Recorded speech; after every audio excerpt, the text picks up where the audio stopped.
Bonjour, chers bien-aimés en Christ, bonjour tout le monde, shalom, peuple de Dieu. J'espère que vous allez bien de partout où vous me suivez. J'aimerais partager avec quelqu'un ce soir, ce matin.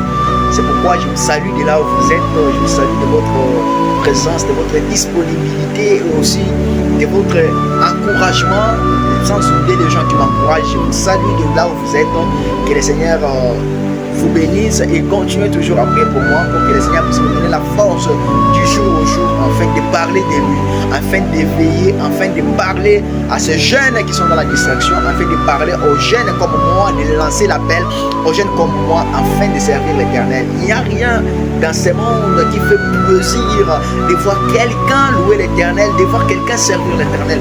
Il n'y a rien dans ce monde qui est si merveilleux que d'être ami avec Jésus, que d'être avec Jésus ou bien que d'être en communion avec Jésus. Parce que toutes choses peuvent être basculées, tout le monde peut te trahir, parfois les gens peuvent te calomnier, mais Jésus reste toujours un ami souverain, un ami fidèle à toi. Quel que soit n'importe quel moment, quel que soit le moment où tu traverses, Jésus reste toujours ton ami fidèle. C'est pourquoi aujourd'hui, j'aimerais partager avec une personne, nous ne serons pas longs, mais j'aimerais partager avec une personne quelques messages que l'Éternel a soufflé à moi pendant que j'étais en train de méditer sa parole. Le Seigneur a soufflé à moi un message puissant que j'aimerais partager avec quelqu'un. Un message qui va parfois consoler quelqu'un, qui va parfois changer la personne, qui va parfois toucher quelqu'un ou bien fortifier encore selon le moment où tu traverses. Aujourd'hui, j'aimerais un peu exhorter quelqu'un. Nous allons parler aujourd'hui sur la puissance des souvenirs. Ah la vache. J'aimerais que vous puissiez bien m'écouter. Nous allons parler sur la puissance des souvenirs. J'aimerais un peu décortiquer parce que les souvenirs, parfois, c'est si nous parvenons à contrôler nos souvenirs de la vie, le passé de notre vie, parfois nous pouvons aller au-delà de ce que nous pouvons passer. C'est pourquoi j'aimerais parler un peu aujourd'hui sur la puissance des souvenirs. Nous prenons un livre, prenons l'épître de Paul aux Romains. L'épître de Paul aux Romains, nous prenons chapitre 8, versets 1 à 2. La parole dit: en effet, la loi de l'esprit de vie en Jésus-Christ m'a affranchi de la loi du péché et de la mort. Car chose impossible à la loi, parce que la chair les rend sans force. Dieu a condamné les péchés de la chair en croyant, à cause du péché, son propre fils dans une chair semblable à celle du péché. Et c'est là afin que la justice de la loi fût accomplie en nous qui marchons, non selon la chair, mais selon l'esprit. Oh, que le Seigneur nous bénisse. J'aimerais d'abord bénir la parole. Merci Seigneur Jésus-Christ pour la parole ce matin. Merci encore Prince de paix pour nous avoir nourris avec cette parole. Laisse-nous Seigneur que ton esprit puisse nous conduire afin que nous puissions proclamer la nouvelle naissance, que nous puissions proclamer la puissance de ta parole, afin que ce monde soit nourri, afin que cette parole puisse toucher quelqu'un qui est parfois dans le désespoir, quelqu'un qui est parfois dans les tourmentations de l'esprit, ou bien qui est dans la culpabilité, que le Seigneur, que tu puisses l'aider afin qu'il puisse retrouver sa force. Aujourd'hui nous parlons bien, notre thème est la puissance des souvenirs. J'aimerais parler avec une personne. Il y a des souvenirs, parfois, ça nous empêche d'évoluer dans la vie. Il y a des souvenirs, parfois, ça nous empêche d'accéder à la gloire de Dieu. Il y a des souvenirs, parfois, qui nous empêchent d'accéder à notre propre vie que le Seigneur nous a déjà préparée. C'est pourquoi j'aimerais parler à une personne. Les souvenirs, parfois, ils sont classés. Il y a des souvenirs qui nous empêchent. Parce que lorsque nous forçons de passer quelque chose ou d'entrer dans une étape de la vie, nous voyons un souvenir qui nous empêche, qui nous met à cause la culpabilité afin de ne pas pouvoir aller de l'avant. C'est pourquoi aujourd'hui j'aimerais parler un peu des souvenirs, éclaircir quelques souvenirs qui empêchent la personne à se dépasser ou bien à aller de l'avant. Je vais parler sur mon premier sous-thème, c'est les souvenirs des anciens péchés. Amen. Les souvenirs des anciens péchés. Il y a des souvenirs de nos anciens péchés, de nos anciennes transgressions qui nous empêchent parfois d'être en communion avec Dieu, qui nous empêchent parfois d'être en communion avec Dieu. Ces souvenirs peuvent faire naître en nous la culpabilité. Surtout l'unique chose qui fait à ce que la personne ne puisse pas avancer, que ce soit spirituellement ou que ce soit que la personne puisse se sous-estimer, c'est la culpabilité. Lorsque la personne vit avec la culpabilité, elle est à mesure de ne pas avancer. Elle est à mesure de rester au même endroit. Elle est à mesure de se sous-estimer. C'est pourquoi j'aimerais parler à une personne qui vit dans la culpabilité. Des péchés anciens, des péchés qui étaient parfois des péchés que tu avais déjà fait dans le passé, que ça ne puisse pas t'empêcher à accéder à la gloire de Dieu. Parce qu'il arrive un moment où nous partons dans la présence de Dieu. Parfois nous nous sentons dans la présence de Dieu, nous prions.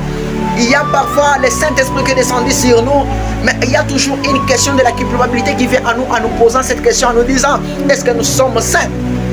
Est-ce que nous méritons? Est-ce que nous méritons d'être là? Est-ce que nous méritons d'être enseigniers? Est-ce que moi ici je peux parler, je peux prêcher? Est-ce que moi ici je peux me mettre devant les gens et parler de Jésus? Qui suis-je moi en tant que pécheur? C'est la culpabilité qui demeure en nous, qui nous empêche afin que nous ne puissions pas accéder à la gloire de Dieu. Mais j'aimerais dire à une personne, lorsque nous venons chez Jésus, lorsque nous confessons nos péchés, lorsque nous acceptons de suivre Jésus, nos péchés sont effacés. Lorsque nous acceptons d'être nés de nouveau, lorsque nous acceptons de laisser le monde, devenir à Jésus, quelle que soit la gravité de nos péchés, quelle que soit la gravité de nos souvenirs, nos péchés nous sont pardonnés. Lorsque Dieu nous pardonne, notre compteur est remis à zéro. Parfois, il y a d'autres personnes qui font des confusions. Lorsqu'il est dans la présence de Dieu, il commence à rappeler, Seigneur, Seigneur, moi ici j'étais pécheur, non! Lorsque tu es dans la présence de Dieu, tu demandes pardon au Seigneur. Sois confiant en toi et la foi que le Seigneur t'a déjà pardonné. Lorsque le Seigneur pardonne, tout recommence à zéro. Ne commence pas, il ne faut pas être un rappeleur de Dieu. Lorsque tu es dans la présence, même péché que tu avais déjà prié la fois passée, tu viens encore, Seigneur, pardonne-moi, je suis un pécheur. Seigneur, pardonne-moi, j'ai fait ceci, j'ai fait ceci. Malgré que tu as déjà, même si tu as déjà avorté, même si tu as déjà fait quelque chose de mauvais, même si tu as déjà fait un péché grave, que ce péché-là ne t'empêche pas d'être dans la présence de Dieu. Que ce péché-là ne t'empêche pas d'être dans la présence de Dieu.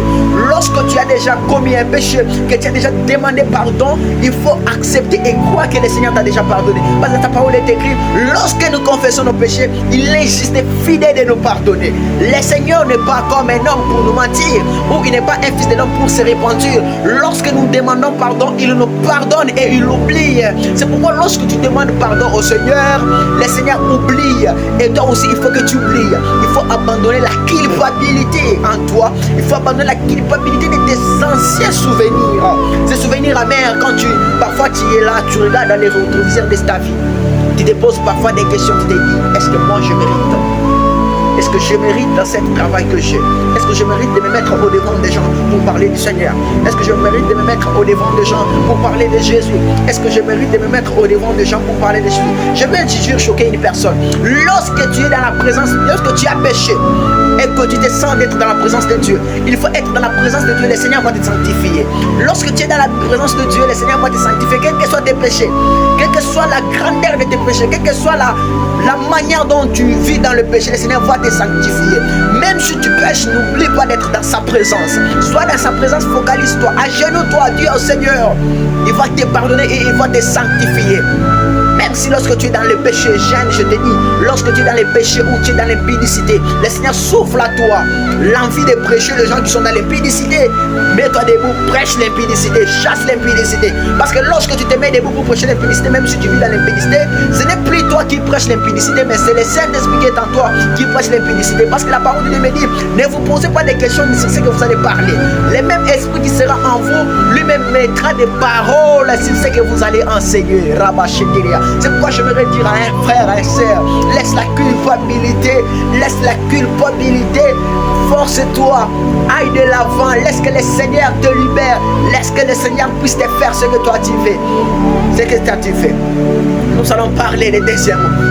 Je crois qu'il y a une sœur, il y a un frère qui est censé, qui sera touché. Je dis sœur, frère, arrête la culpabilité, avance dans la présence de Dieu tel que tu es. Avec tous tes péchés, avance dans la présence de Dieu. C'est en étant timide ou bien en étant spécifié de ne pas être dans la présence de Dieu et nous manquons des choses et nous manquons des choses dans la présence de Dieu. Ne sois pas un 0 dans la présence de Dieu, mais sois plutôt un X. Ne sois pas un X dans la présence de Dieu. Parce que lorsque tu es un X dans la présence de Dieu, on finira par te remplacer par une valeur. Mais lorsque tu es un 2 dans la présence de Dieu, personne ne peut te remplacer parce que ta valeur est reconnue. C'est pourquoi ne sois pas inconnu dans la présence de Dieu. Lorsque tu vis dans la culpabilité, sois là. Lorsque tu es dans le péché, sois là. Le Seigneur va te sanctifier. Le Seigneur va te purifier. Le Seigneur va te rendre propre. Le Seigneur va te laver parce que c'est lui qui ramasse et c'est lui qui repasse. Lorsque tu te sens ramassé, lorsque tu te sens détériorisé, le Seigneur va te chauffer. Le Seigneur va te ramasser. Le Seigneur va te positionner. Ne sois pas comme les autres qui se déplacent. Ne sois pas les gens qui se tourmentent de la culpabilité, mais sois comme Mardochée. Sois comme Mardochée. Quel que soit ce qui va arriver, reste à ta place. Quel que soit le péché, reste à ta place. Attends le jour du Seigneur. Attends le souvenir du Seigneur. Et tu verras que le Seigneur va t'amener à être au-delà de ce que tu peux penser. Nous allons parler des derniers points. Les derniers points avant de clôturer. Nous parlons des souvenirs, des bontés et des bienfaits de Dieu. Je parlais des anciens souvenirs de nos péchés, mais je parle des souvenirs des bontés et des bienfaits de Dieu. C'est pourquoi les souvenirs des bontés et des bienfaits de Dieu, nous pouvons voir dans Romains, nous pouvons lire Psaume, nous lisons Psaume. Oh Seigneur, merci pour la parole de ce matin. Merci pour l'inspiration et merci pour la connaissance. Merci pour ton Saint-Esprit qui continue toujours de nous donner ce qu'il faut du jour au jour, afin de parler à ces jeunes qui sont parfois dans les péchés ou dont leurs cœurs sont dans la culpabilité, de se dire que si le Seigneur nous connaît, est-ce que le Seigneur nous connaît? Est-ce que nous, je vous dis que l'Éternel vous riche, l'Éternel est bon. J'aimerais dire, nous lisons Psaume 103, verset 8 à 14.